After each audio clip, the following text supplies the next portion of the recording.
सूरज ढलते ही सोनापुर गांव की हवा बदल जाती थी। दिन में जो गलियां बच्चों की हंसी से गूंजती थीं, वही गलियां शाम होते होते जैसे सांस रोक लेती थीं। पेड़ों की पत्तियां भी इस गांव में रात के समय ज्यादा आवाज नहीं करती थीं, मानो उन्हें भी डर लगता हो।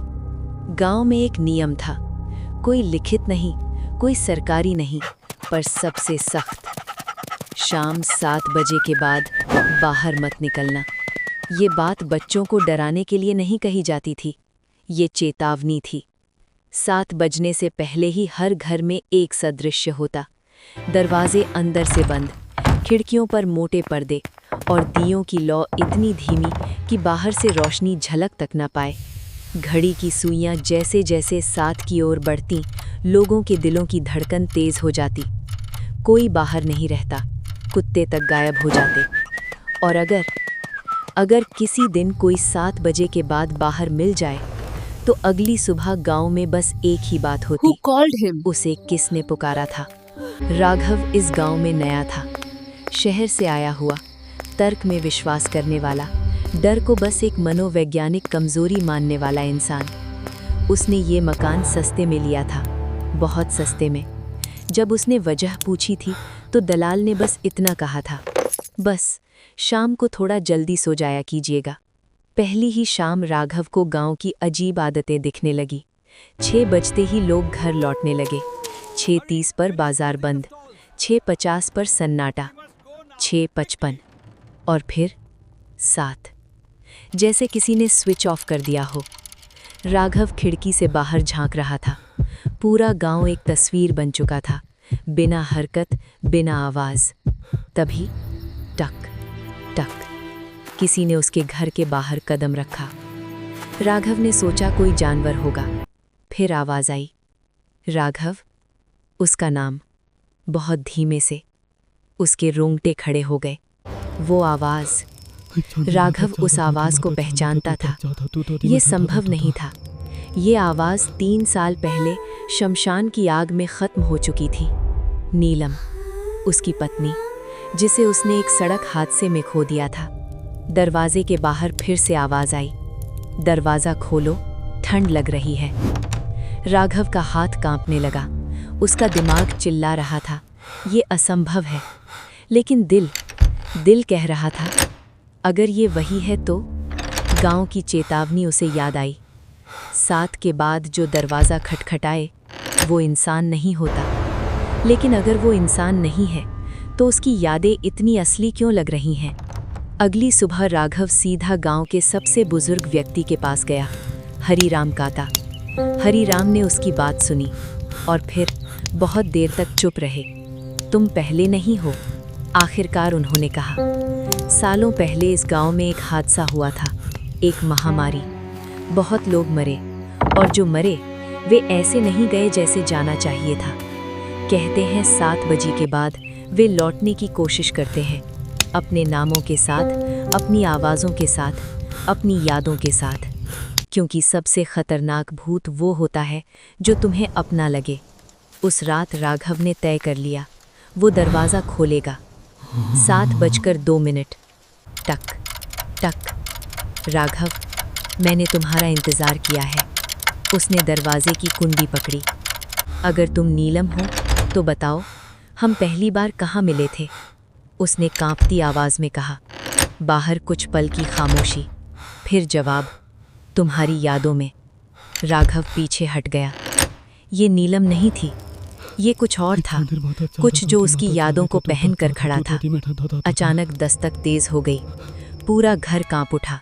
राघव चीख भी नहीं पाया। अगली सुबह गांव में लोग इकट्ठा थे।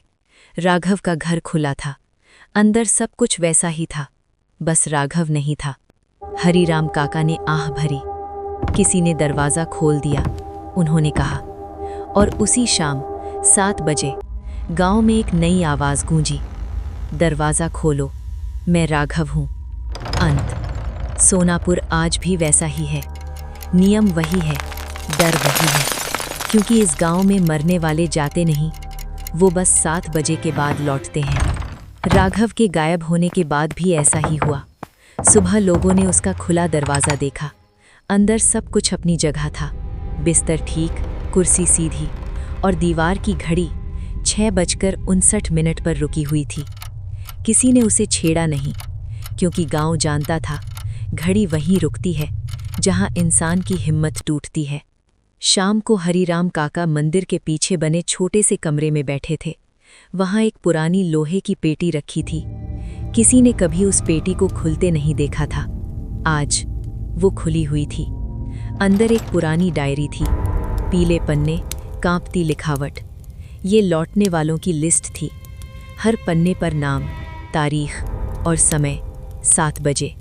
हरिराम काका ने कांपते हाथों से नया नाम लिखा, राघव शर्मा, और उसके नीचे एक छोटा सा निशान, मतलब अब वो बाहर से दस्तक देगा।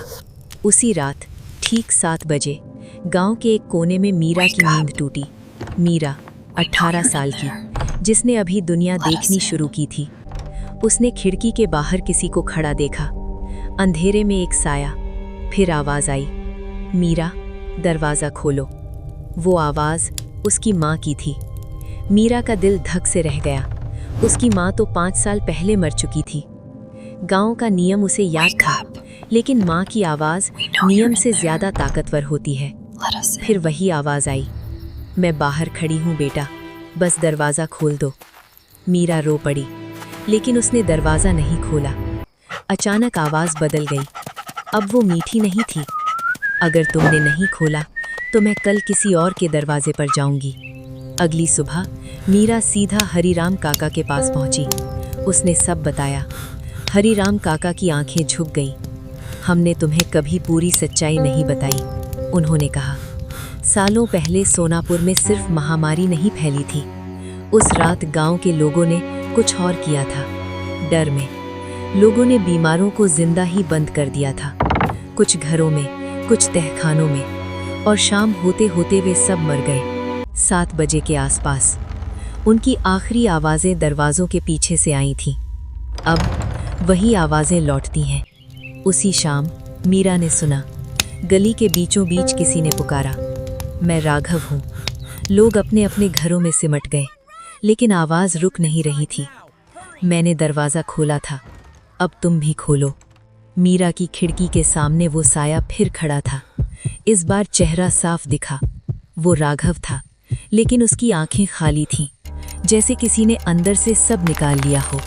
हरिराम काका ने गांव में ऐलान किया, अगर ये ऐसे ही चलता रहा तो 7 बजे के बाद कोई भी सुरक्षित नहीं रहेगा, क्योंकि अब लौटने वाले सिर्फ दस्तक नहीं दे रहे थे, वे चल रहे थे, बोल रहे थे और रास्ता ढूंढ रहे थे। और लिस्ट में एक के बाद एक नाम जुड़ रहे थे। रात के ठीक 7 बजे मीरा के दरवाजे पर दस्तक हुई। इस बार आवाज़ उसकी अपनी थी, मीरा दरवाज़ा खोलो, मैं अंदर हूँ। घड़ी की सुई हिली, 7:01।